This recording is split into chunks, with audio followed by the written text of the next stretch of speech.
ಸ್ನೇಹಿತರೆ, ಇವತ್ತಿನ ವಿಡಿಯೋದಲ್ಲಿ 2026ರ ಮಾರ್ಚ್ ತಿಂಗಳಿನಲ್ಲಿ ಕನ್ಯಾ ರಾಶಿಯವರ ಭವಿಷ್ಯ ಯಾವ ರೀತಿ ಇರುತ್ತೆ ಅಂತ ತಿಳಿಸ್ಕೊಡ್ತೀನಿ. ಹಾಗಾಗಿ ಈ ವಿಡಿಯೋನ ಎಲ್ಲೂ ಕೂಡ ಸ್ಕಿಪ್ ಮಾಡದೆ ಕೊನೆವರೆಗೂ ನೋಡಿ. ಹಾಗೆ ನೀವೇನಾದರೂ ಇನ್ನೂ ನಮ್ಮ ಚಾನಲ್ಗೆ ಹೊಸಬರಾಗಿದ್ದರೆ ದಯವಿಟ್ಟು ಈ ಕೂಡಲೇ ಸಬ್ಸ್ಕ್ರೈಬ್ ಮಾಡ್ಕೊಳ್ಳೋದನ್ನ ಯಾವುದೇ ಕಾರಣಕ್ಕೂ ಮರಿಬೇಡಿ.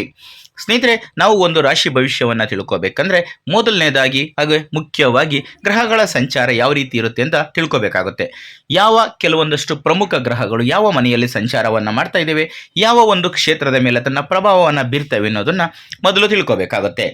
ಈಗ 2 ಮತ್ತು 9ನೇ ಮನೆಯ ಅಧಿಪತಿಯಾದಂತಹ ಶುಕ್ರನು 7ನೇ ಮನೆಯಲ್ಲಿ ಉಚ್ಚ ಸ್ಥಾನದಲ್ಲಿ ಸಂಚಾರವನ್ನು ಮಾಡ್ತಾ ಇದ್ದಾನೆ. ಇದು ಪ್ರೇಮ ಜೀವನ, ಸಂಗಾತಿಯ ಮೂಲಕ ಧನಲಾಭ ಮತ್ತು ಪಾಲುದಾರಿಕೆ ಈ ಒಂದು ಕ್ಷೇತ್ರಗಳ ಮೇಲೆ ತನ್ನ ಪ್ರಭಾವವನ್ನು ಬೀರುತ್ತೆ.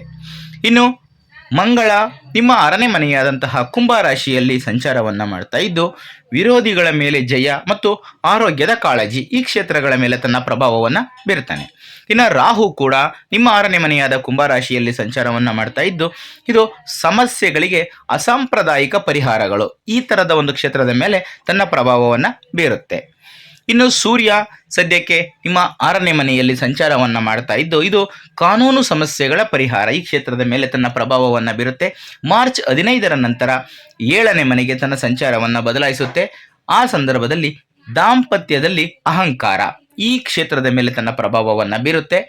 ಇನ್ನು ಗುರು ನಿಮ್ಮ 10ನೇ ಮನೆಯಾದ ಮಿಥುನ ರಾಶಿಯಲ್ಲಿ ಸಂಚಾರವನ್ನು ಮಾಡ್ತಾ ಇದ್ದು ವೃತ್ತಿಯಲ್ಲಿ ಅಧಿಕಾರ ಮತ್ತು ಬಡ್ತಿಯ ಯೋಗ ಈ ಕ್ಷೇತ್ರಗಳ ಮೇಲೆ ತನ್ನ ಪ್ರಭಾವವನ್ನು ಬೀರುತ್ತೆ.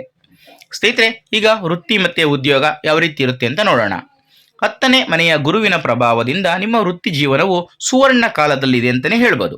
ನಿಮ್ಮ ಅಧಿಕಾರಕ್ಕೆ ಯಾರು ಕೂಡ ಸವಾಲು ಹಾಕೋದಕ್ಕೆ ಸಾಧ್ಯ ಆಗಲ್ಲ ಮತ್ತು ನಿಮ್ಮ ಸಲಹೆಗಳಿಗೆ ಹೆಚ್ಚಿನ ಗೌರವ ಸಿಗುತ್ತೆ. ನೀವು ಉದ್ಯೋಗದಲ್ಲಿದ್ದರೆ 6ನೇ ಮನೆಯ ಮಂಗಳ ಮತ್ತು ರಾಹುವಿನ ಸಂಯೋಜನೆಯು ನೀವು ಕಚೇರಿಯಲ್ಲಿ ಎಲ್ಲರಿಗಿಂತ ಉತ್ತಮವಾಗಿ ಕಾರ್ಯನಿರ್ವಹಿಸುವಂತೆ ಮಾಡುತ್ತದೆ. ಈ ತಿಂಗಳು ನೀವು ಸಮಸ್ಯೆಗಳನ್ನು ಬಗೆಹರಿಸುವ ಯಂತ್ರದಂತೆ ಕೆಲಸವನ್ನು ಮಾಡ್ತೀರಿ. ಉದ್ಯಮಿಗಳಿಗೆ 7ನೇ ಮನೆಯಲ್ಲಿ ಉಚ್ಚ ಸ್ಥಾನದಲ್ಲಿರುವಂತಹ ಶುಕ್ರನ ಪ್ರವೇಶವು ಅದ್ಭುತ ಸುದ್ದಿಗಳನ್ನು ತರುತ್ತೆ. ವಿದೇಶಿ ಸಂಪರ್ಕಗಳಿಂದ ಅಥವಾ ಐಷಾರಾಮಿ ವಸ್ತುಗಳ ವ್ಯಾಪಾರದಿಂದ ಲಾಭದಾಯಕವಾದಂತಹ ಒಪ್ಪಂದಗಳು ಸಿಗುತ್ತವೆ. ಆದರೆ ಶನಿಯ ಉಪಸ್ಥಿತಿಯು ಕಠಿಣ ಪರಿಶ್ರಮ ಮತ್ತು ಕಾನೂನು ಬದ್ಧತೆಯನ್ನು ಬೇಡುತ್ತೆ.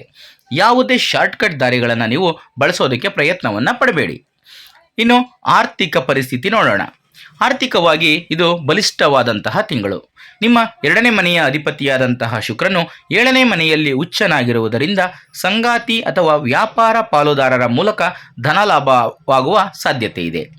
ಜಂಟಿ ಹೂಡಿಕೆಗಳು ಲಾಭವನ್ನು ತರುತ್ತವೆ.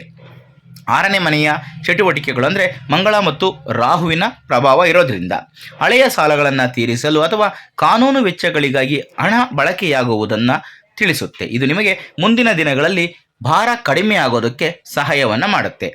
ಸ್ನೇಹಿತರಿಗೆ ಸಾಲ ನೀಡುವುದನ್ನು ತಪ್ಪಿಸಿ, ಏಕೆಂದರೆ ರಾಹುವಿನ ಪ್ರಭಾವದಿಂದಾಗಿ ಹಣ ವಾಪಸ್ ಬರೋದಕ್ಕೆ ಕಷ್ಟ ಆಗ್ಬೋದು. ಆ ಸಂದರ್ಭದಲ್ಲಿ ನಿಮ್ಮ ಸ್ನೇಹ ಹದಗೆಡುವ ಸಾಧ್ಯತೆ ಇದೆ. ಇನ್ನು ಆರೋಗ್ಯ. 6ನೇ ಮನೆಯ ಗ್ರಹಗಳ ದಟ್ಟಣೆಯು ಆರೋಗ್ಯದ ಬಗ್ಗೆ ಮುನ್ನೆಚ್ಚರಿಕೆಯನ್ನು ನೀಡುತ್ತೆ. ನಿಮ್ಮಲ್ಲಿ ಹೋರಾಟದ ಮನೋಭಾವವಿದ್ದರೂ ಉಷ್ಣ ಸಂಬಂಧಿತ ಸಮಸ್ಯೆಗಳಾದ ಅಸಿಡಿಟಿ ಅಥವಾ ಚರ್ಮದ ದದ್ದುಗಳು ಕಾಡುವ ಸಾಧ್ಯತೆ ಇದೆ. ಅಂಗಾರಕ ಯೋಗವು ಚೂಪಾದ ವಸ್ತುಗಳು, ವಾಹನ ಚಾಲನೆ ಅಥವಾ ಕ್ರೀಡೆಗಳಲ್ಲಿ ಗಾಯಗಳಾಗುವ ಅಪಾಯವನ್ನು ಸೂಚಿಸುತ್ತೆ. ನಿಮ್ಮ ಸುತ್ತಮುತ್ತಲಿನ ಪರಿಸರದ ಬಗ್ಗೆ ನಿಮಗೆ ಸ್ವಲ್ಪ ಗಮನ ಇರಬೇಕಾಗುತ್ತೆ. 7ನೇ ಮನೆಯಲ್ಲಿರುವಂತಹ ಶನಿಯು ನಿಮ್ಮ ಲಗ್ನವನ್ನು ನೋಡುವುದರಿಂದ ಅತಿಯಾದ ಕೆಲಸದಿಂದ ಆಯಾಸ ಮತ್ತು ಸುಸ್ತು ಉಂಟಾಗಬಹುದು. ಈ ತಿಂಗಳು ನೀವು ಎಷ್ಟು ಶ್ರಮ ವಹಿಸಿ ಕೆಲಸವನ್ನು ಹೆಚ್ಚಾಗಿ ಮಾಡ್ತೀರೋ ಅಷ್ಟೇ ವಿಶ್ರಾಂತಿಯನ್ನು ಕೂಡ ತಗೋಬೇಕಾಗುತ್ತೆ. ಇನ್ನು ಕುಟುಂಬ ಮತ್ತು ಸಂಬಂಧಗಳು ಈ ತಿಂಗಳ ಪ್ರಮುಖ ವಿಷಯ. 7ನೇ ಮನೆಯಲ್ಲಿ ಉಚ್ಚ ಸ್ಥಾನದಲ್ಲಿ ಶುಕ್ರ ಮತ್ತು ಶನಿ ಇರುವುದರಿಂದ ದಾಂಪತ್ಯ ಜೀವನ ಗಂಭೀರವಾಗಿರುತ್ತೆ. ಅವಿವಾಹಿತರಿಗೆ ಪ್ರೌಢ ಮತ್ತು ಯಶಸ್ವಿ ವ್ಯಕ್ತಿಯೊಂದಿಗೆ ವಿವಾಹದ ಪ್ರಸ್ತಾಪಗಳು, ಮಾತುಕತೆಗಳು ನಡೆಯುವ ಸಾಧ್ಯತೆ ಇದೆ. ಆದರೆ ಮಾರ್ಚ್ 15ರ ನಂತರ ಸೂರ್ಯನು 7ನೇ ಮನೆಗೆ ಪ್ರವೇಶಿಸಿದಾಗ ಸ್ವಲ್ಪ ಎಚ್ಚರಿಕೆಯನ್ನು ವಹಿಸಬೇಕಾಗುತ್ತೆ.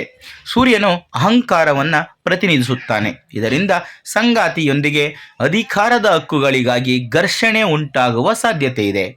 ಪ್ರೇಮ ಮತ್ತು ತಾಳ್ಮೆಯ ನಡುವೆ ಸಮತೋಲನವನ್ನು ಕಾಯ್ದುಕೊಳ್ಳುವುದು ಬಹಳ ಮುಖ್ಯ. ಇನ್ನು ಶಿಕ್ಷಣ. ಸ್ಪರ್ಧಾತ್ಮಕ ಪರೀಕ್ಷೆಗಳಿಗೆ ಮುಖ್ಯವಾಗಿ ವೈದ್ಯಕೀಯ, ಎಂಜಿನಿಯರಿಂಗು, ಸರ್ಕಾರಿ ಸೇವೆಗೆ ಸಂಬಂಧಪಟ್ಟಂಥ ಪರೀಕ್ಷೆಗಳಿಗೆ ತಯಾರಿಯನ್ನು ನಡೆಸುತ್ತಿರುವ ವಿದ್ಯಾರ್ಥಿಗಳಿಗೆ ಇದು ಅತ್ಯುತ್ತಮವಾದಂತಹ ಸಮಯ. 6ನೇ ಮನೆಯು ನಿಮಗೆ ಶಿಸ್ತು ಮತ್ತು ಏಕಾಗ್ರತೆಯನ್ನು ನೀಡುತ್ತೆ. ಆದರೆ ಸಾಮಾನ್ಯ ವಿದ್ಯಾರ್ಥಿಗಳು ಸಾಮಾಜಿಕ ಜಾಲತಾಣ ಅಥವಾ ಪ್ರೇಮ ಸಂಬಂಧಿತ ವಿಷಯಗಳಿಂದ ವಿಚಲಿತರಾಗುವ ಸಾಧ್ಯತೆ ಇದೆ.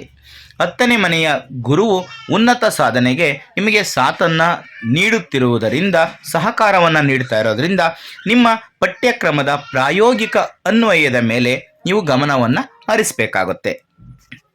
ಸ್ನೇಹಿತರೆ, ಈಗ ಕೆಲವೊಂದಷ್ಟು ಸರಳ ಜ್ಯೋತಿಷ್ಯ ಪರಿಹಾರಗಳನ್ನು ತಿಳಿಸ್ಕೊಡ್ತೀನಿ.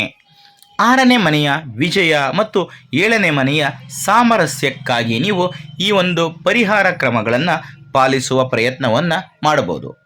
ವಿಷ್ಣುವಿನ ಆರಾಧನೆ. ಪ್ರತಿ ಬುಧವಾರದಂದು ತಪ್ಪದೆ ವಿಷ್ಣು ಸಹಸ್ರನಾಮವನ್ನು ಪಠಿಸಿ ಅಥವಾ ಕೇಳಿ. ಇದು ನಿಮ್ಮ ರಾಶಿಯ ಅಧಿಪತಿಯಾದಂತಹ ಬುಧನನ್ನು ಬಲಗೊಳಿಸುತ್ತದೆ. ಇನ್ನು ಮಹಾಲಕ್ಷ್ಮಿ ಪೂಜೆ.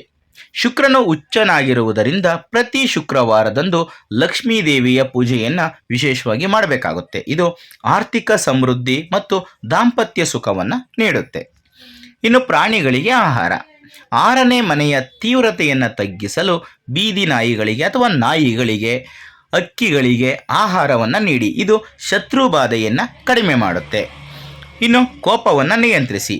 ಅನಗತ್ಯ ಜಗಳಗಳಿಗೆ ಹೋಗಬೇಡಿ. ನಿಮ್ಮ ಶಕ್ತಿಯನ್ನು ಸೃಜನಾತ್ಮಕ ಕೆಲಸಗಳಿಗೆ ಬಳಸಿಕೊಳ್ಳಿ. ತಾಳ್ಮೆಯನ್ನು ತಗೊಳ್ಳೋದು ತುಂಬಾ ಮುಖ್ಯ. ಕೋಪವನ್ನು ನಿಯಂತ್ರಣ ಮಾಡ್ಕೋಬೇಕಾಗಿರೋದು ತುಂಬ ಮುಖ್ಯ ಆಗುತ್ತೆ. ಸ್ನೇಹಿತರೆ, ಇದಿಷ್ಟು ಇವತ್ತಿನ ವಿಡಿಯೋದಲ್ಲಿನ ಮಾಹಿತಿ. ಈ ಮಾಹಿತಿ ನಿಮಗೆ ಇಷ್ಟ ಆದಲ್ಲಿ ಈ ವಿಡಿಯೋಗೆ ಒಂದು ಲೈಕ್ ಕೊಡಿ. ಹಾಗೆ ಈ ವಿಡಿಯೋನ ಶೇರ್ ಮಾಡೋದನ್ನು ಯಾವುದೇ ಕಾರಣಕ್ಕೂ ಮರಿಬೇಡಿ. ಇಂಥದ್ದೇ ಮತ್ತಷ್ಟು ಮಾಹಿತಿಗಳಿಗಾಗಿ ನಮ್ಮ ಚಾನಲನ್ನು ಸಬ್ಸ್ಕ್ರೈಬ್ ಮಾಡಿಕೊಂಡು ಪ್ರತಿನಿತ್ಯ ನೋಡ್ತಾ ಇರಿ. ಮುಂದಿನ ವಿಡಿಯೋದಲ್ಲಿ ಮತ್ತೊಂದು ಹೊಸ ರಾಶಿ, ಹೊಸ ವಿಷಯದೊಂದಿಗೆ ಸಿಗ್ತೀನಿ. ಎಲ್ರಿಗೂ ಕೂಡ ಒಳ್ಳೆಯದಾಗಲಿ. ಧನ್ಯವಾದಗಳು.